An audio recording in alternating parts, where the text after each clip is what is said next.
number 2 provided by Premier Sports Officials Association for baseball umpires. We have the spring season for NSAA starting this week. We've had college baseball going for 4 weeks, and this would be a great time to review the positions as a base umpire. So today's training tape topics: A position. There's only one time we start in this position. A is the first letter of the alphabet. B position. 2 times we start in this position. B is the second letter of the alphabet. And then if it's not the first 3 situations, we are starting in C position. So there's 3 times, C is the third letter of the alphabet, that we will not start in C. All other situations, we will start in the C position. So when do we start in these positions? Let's start with letter A. A position. Umpire 1, you are on the line 8 to 10 feet behind the first baseman. So if that first baseman is playing in, you're going to be playing in. If that first baseman is playing by the grass cutout, you are going to be behind the grass cutout in the outfield. You don't want to be straddling the line. You want your right foot just on the outside part of the fair foul line. The reason for we start 8 to 10 feet behind is for the catch, no catch. If we're too close and there's a foul ball, we're going to get in the way of the first baseman. But if we're too far back, we're not going to see that line drive catch right at their feet. So we want to be in a position where we could see their shoelaces. When you can see their shoelaces 8 to 10 feet behind, you're in the right spot. And why start in foul territory? You have a line drive screamer down the line. If you're standing or straddling the fair foul line, you don't know if that ball's fair or foul. If you're completely in foul territory and that line drive hits you, we have a foul ball. Now that we know where to start in A position and when to start in A position, no runners on base. Now let's take a look at fair foul responsibilities. If you are working with somebody new or somebody you have not worked with in a while, this should be part of your pregame every single time. Because there's different philosophies out there, but the mechanic is the way it is to make it uniform and simple. So umpire 1, any batted ball that hits first base, bounces a ground ball over first base, a line drive, a pop fly that lands beyond first base, or a player touches beyond first base, is the base umpire's fair foul decision. Anything leading up to first base is going to be the plate umpire's call. As a crew, remember, it is nothing until we call it something. So once it's touched, once it's stopped, once it bounds over, make eye contact with each other. Calling umpire, tap your chest, call it. It is nothing until we call it something. The reason the mechanic is the way it is, we have a line of demarcation everybody can see, the base. All right, so that is what we use to determine base umpire, you won, nobody on base. That ball is a glass plane. Once it gets to that base, it is your responsibility. If it never breaks that glass plane, plate umpire, you have fair foul down this line. Now let's take a look at a play with fly ball coverage. Okay, we have umpire 1, nobody on base. You have the catch, no catch on what we call trouble balls. What's a trouble ball? A trouble ball is a right fielder coming straight in for a diving catch. Second type of trouble ball is fair foul. Third type of type of trouble ball, center fielder, right fielder converging. And the fourth one is a ground rule double, potential home run. So we see here, pause, read, react. What does that mean? When that ball is hit, you are pausing your body and turning. We are turning to read. What are we reading? We are reading the fielders. Do not read the baseball. The baseball will tell you nothing. The fielders will tell you everything. And then you react based on what the fielders are giving you. Are they sprinting towards each other? Are they sprinting towards the fair foul line? Are they sprinting towards the outfield fence? Now I have to react to go out.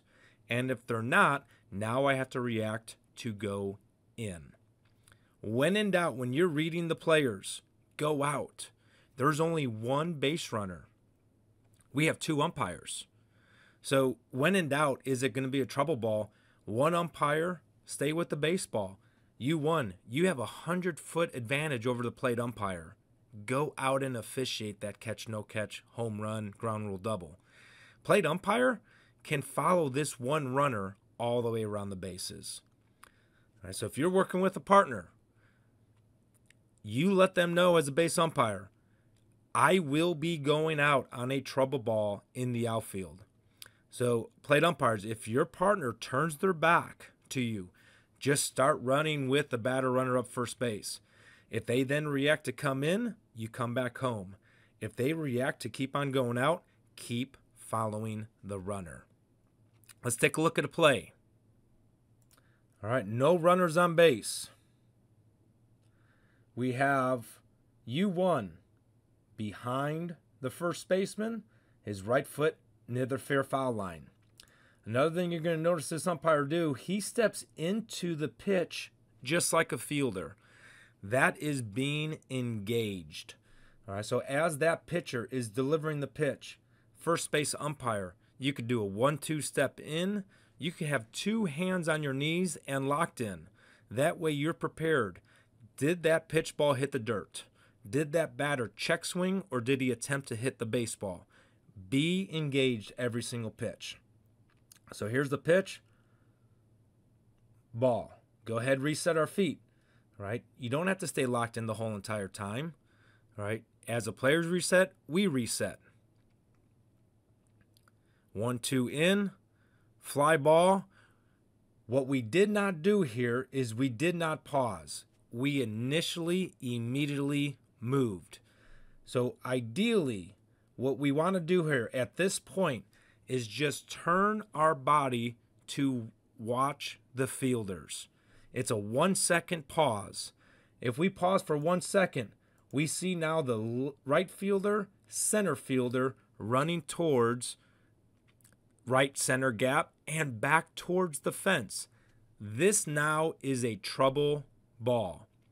When we have a trouble ball, we want U1 going out to get an angle to view this catch, no catch, ground rule double, home run ball. Home plate umpire is going to clear the catcher, follow batter runner up, ball runner, ball runner. We need to see touches at first base, but we also need to assist our base umpire in case something funny happens. So we're going to play this out.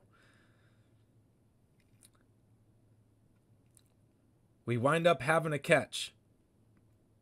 Okay, when we have this catch, home plate umpire, this is your catch, no catch, since umpire 1 did not go out. Had umpire 1 gone out on this play, umpire 1 would have the catch, no catch, home plate umpire would have the touch at first base. Since U1 did not go out, U1, you have the touch at first base, home plate umpire has a catch, no catch. So let's just replay it one more time.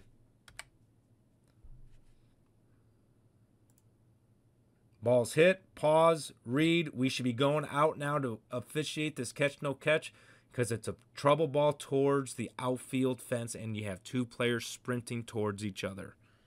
On the flip side, we now have an easy base hit to the outfield. U1 does a great job coming in, seeing the touch by opening his chest to the base when the batter runner touches first base, and then being ready for the next play.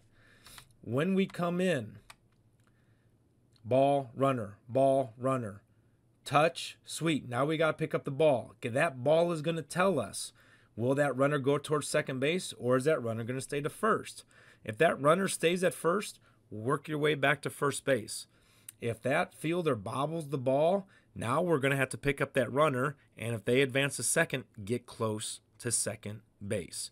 But this is an example of not a trouble ball, so umpire 1 correctly comes into the middle of the field in a position to read the ball, to have a back pick at first base or the play at second base. This brings us to the second position, the second letter of the alphabet. 2 times we start in B position. Runner on first base only, runner on first and third.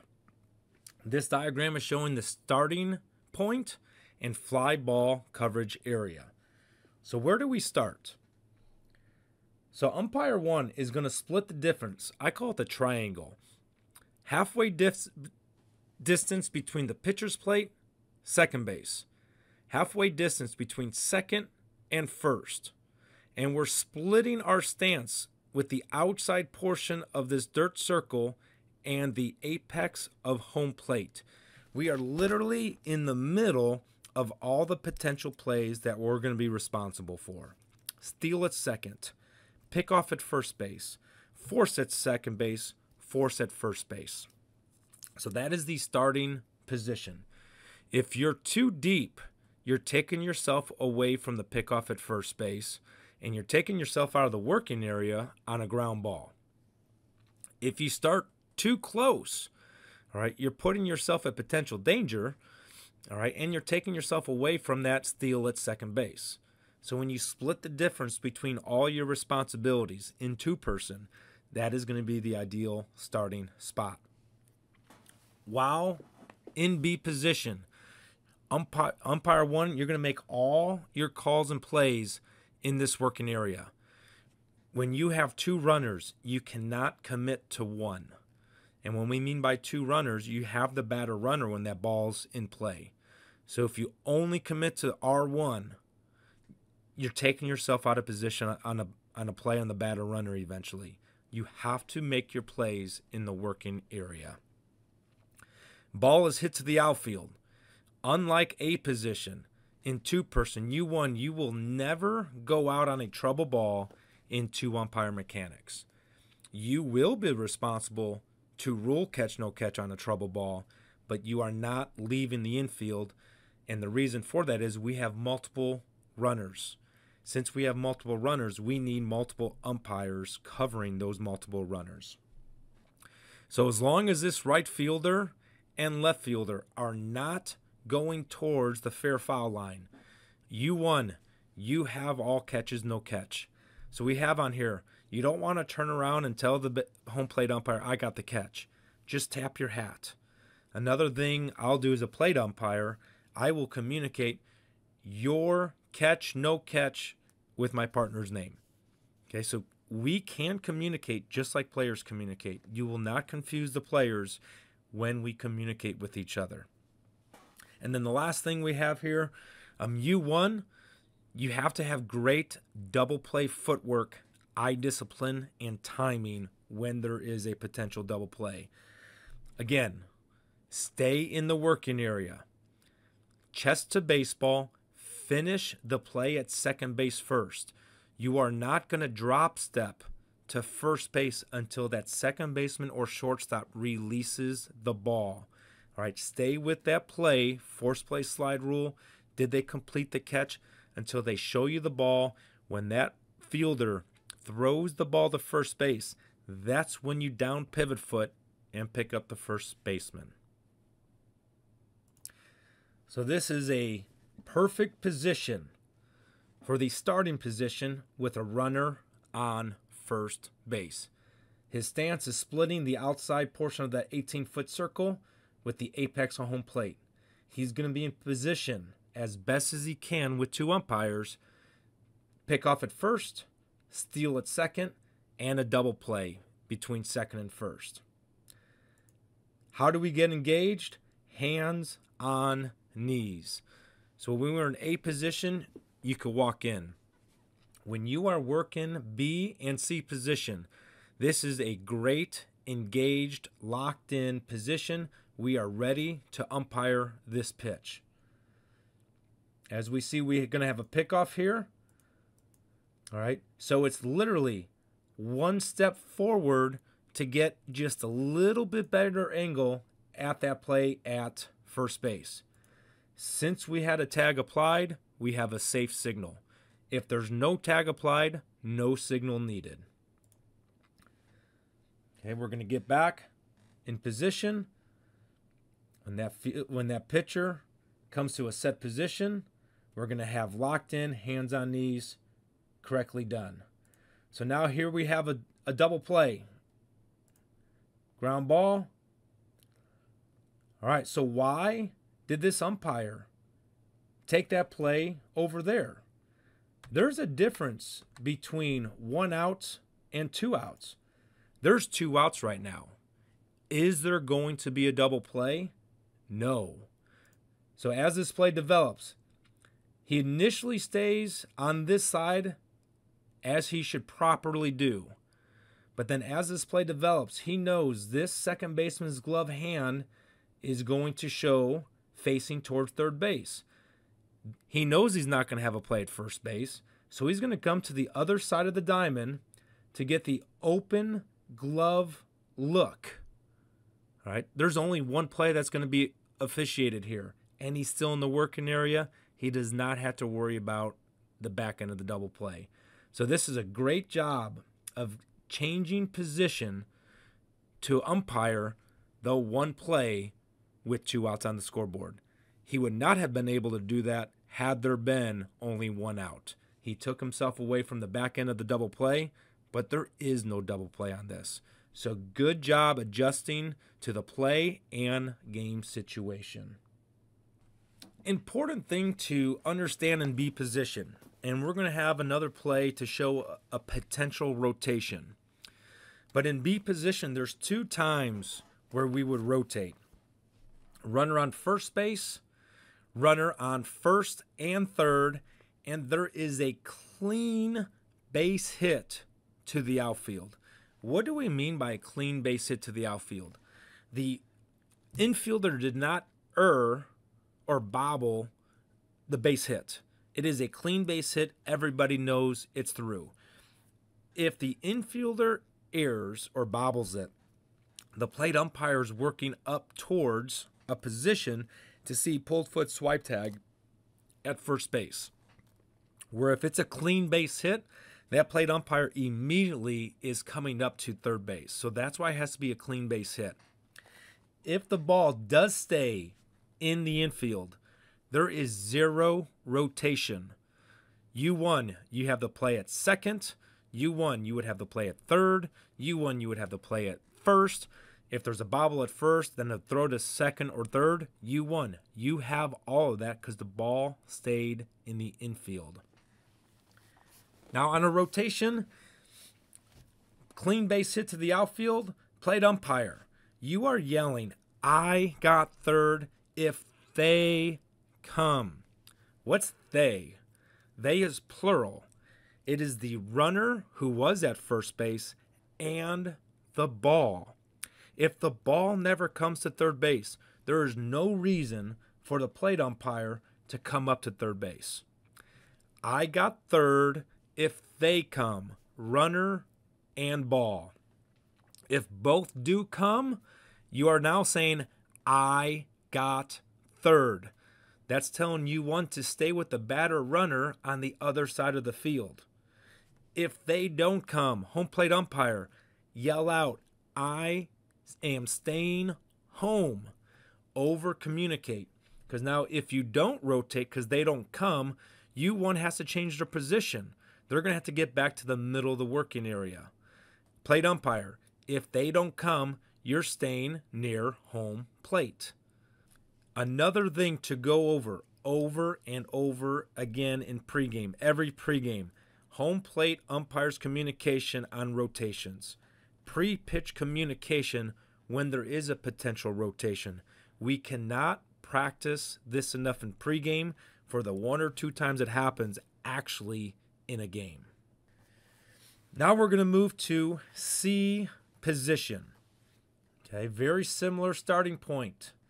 All right, so if it's not the first 3 situations, A, no runners on base, B, first base, first and third base, it is now not those 3. C is the third letter of the alphabet, all other base running situations. First and second, bases loaded, second base only, third base only, second and third only. We are now splitting the difference between second and third. Pitchers played in second. We are still split in the 18-foot circle, apex of home plate. In two-person, there's no such thing as deep C. It is always short C. We see umpires sometimes, if it's bases loaded, back up. You are taking yourself away from potential plays. You must remain in what they call short C because you have all plays, initial plays at first, second, third, steal, pickoffs, force plays, appeal plays. A lot of stuff could happen. Do not take yourself away by going into deep C. And when that ball is hit, wherever that ball goes, you won. Keep your chest to the baseball. So if it's hit in the hole between third and short, you're drop stepping a different way than if the ball is hit between second baseman and first baseman. You have to adjust where the ball is hit and how the players are playing that ball in the game situation. Fly ball coverage is exactly the same. If the left fielder and right fielder are not going towards the fair foul line, base umpire, you're tapping your hat. I have catch, no catch. You are not going out, but you are responsible for that catch, no catch, trouble ball or not. This is the third rotation while in C position. All right, so we have less than 2 outs. We have runners on first and second, and the runner on second base is actively going back to second base and is tagging. And what we mean by tagging is they're looking to advance to third base once the fielder contacts the ball with their glove. So when this happens, same communication. Plate umpire sees the fly ball. Plate umpire sees R2 go back to second base. Plate umpire is communicating, I got third if they come. Ball and runner. If that right fielder, center fielder throws the ball to third base as R2's coming to third base, he is then saying again, I got third. If the ball doesn't come or the runner fakes that he's coming, home plate umpire, I'm staying home. We have to communicate that. Now let's take a look at a potential play of this type of rotation. So we have runners on first and second. Base umpire, excellent position in short C. His stance lining up the outside portion of the 18-foot pitching circle, apex of home plate. We have less than 2 outs. Pitchers engage, umpires engage, hands on knees. We have a fly ball to the outfield. At this point, we are reading the players. All right, so plate umpire should be reading R2. Base umpire should be reading which outfielder is going to catch, no catch this ball. Since R2 is going back towards second base, home plate umpires correctly starting to move towards third base. I got third if they come. We have the ball contacting the glove. This runner now can legally advance to third base. Since this runner does not advance to third base, all right, we as a home plate umpire should now be yelling, I'm going home. All right, we don't have a tag play anymore. And that tells the base umpire, I got to change my position to the working area right behind home plate. All right, because now if there is a back pick at second, that's my call. If we have a snowball fight and there's something that goes on at first base, that's going to be the base umpire's call. And as that ball goes to first base, now R2 goes to third base. Base umpire, that's your call at third base. So since they did not come, home plate umpire, we should be heading back towards home plate right now. But this is a perfect example of starting in C, first and second, less than 2 outs. We have a potential rotation. If both ball and runner went to third base, home plate umpire would go officiate that play at third base. Now there's 2 outs. There is no rotation here whatsoever. All right, so when this ball is put into play, umpire 1, chest to baseball, you have all plays, first, second, and third. Home plate umpire with 2 outs, you are staying at home with first and second, since there is no rotation with 2 outs. This is another good example of adjusting to the play and game situation. All right, so we have base umpire in C position because there's a runner on second and third. As we play this out, we always say chest to baseball. Why do we say chest to baseball? Look at this potential interference obstruction. Wherever that ball goes, turn as fast as you can, chest to baseball. We are protecting this shortstop as so long as they are fielding the batted ball. Batted ball is now past this shortstop. This shortstop has to disappear to avoid obstruction. And they do. Base umpire, you could give I got nothing on that to let both coaches know no interference by the runner, no obstruction by the fielder. Base umpire does a great job getting to the working area because he's got responsibilities at multiple bases. But now he knows R2 is advancing a home easy because the players are telling him they're not throwing it home. So this base umpire now does not need to stay, quote unquote, in the working area. He only has one runner to umpire. Since he's facing the baseball, he sees the outfielder bobble the ball. Again, chest to baseball, the ball will always tell us where we need to go, what we need to see next. With that bobble, here comes batter runner to second base, and now third base. Again, the mechanics manual says take this in the working area, not when you only have one runner. One runner responsibility, you could get as close to the play as you can as so long as you're set when the play takes place. What a great look. Tag play. Imagine if this umpire stayed in the working area with one runner. Would he be able to sell this call as easy as being right there? All right, so perfect example of working the mechanics as stated in the manual and adjusting to the game situation. All right, one base runner, chest to baseball. That baseball tells me this play is going to be at third base. I'm going to get to third base to make this call.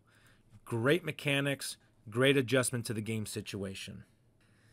As we conclude week 2 training tape on 2-person base umpire mechanics, A position, B position, C position. With the high school season starting this week, NSA observers are going to go out and watch high school umpires work. I myself have already been watching our GPAC umpires work via video stream. Here are 6 tips for success, not only to get plays correct, but to get yourself in a position to have your name in the hat for postseason play. Number 1 in 2-person, the angle a base umpire has is more important than the distance. So properly start yourself in the C and B and A position so you have the angles to see the plays you will be responsible for. If you have situations where you can gain distance with the angle, just make sure you are there and you are set. Your eyes are not bouncing or moving to see the play. Just like if you move a camera really fast, it gets blurry. your eyes do the same thing if you're moving when you need to process the information. If, as a base umpire, you have a pulled foot swipe tag, own your original call. So if you're in A position, there's no reason you should not be in a good spot to see that first baseman's foot and then have a continuing working step on an errant throw to see if the foot stays on the bag or if the tag is applied. But when you're working B and C, you don't have that luxury to have that angle every single time. So, after a pulled foot swipe tag, own it. Home plate umpire, if you agree with your base umpire's call, you don't have any information, get back to home plate. That is our signal that we agree with the base umpire's call. But if you have information, hold your ground. Walk towards your base umpire. Base umpire, if there's any doubt, if you had a good look at the pulled foot swipe tag, call time, seek information from your home plate umpire before the coaches come out. If we keep the coaches at the respective locations, we get together, we change the call, we now allow that coach to come out for the first time to get the information. Timing. Base umpires, it is nothing until you call it something.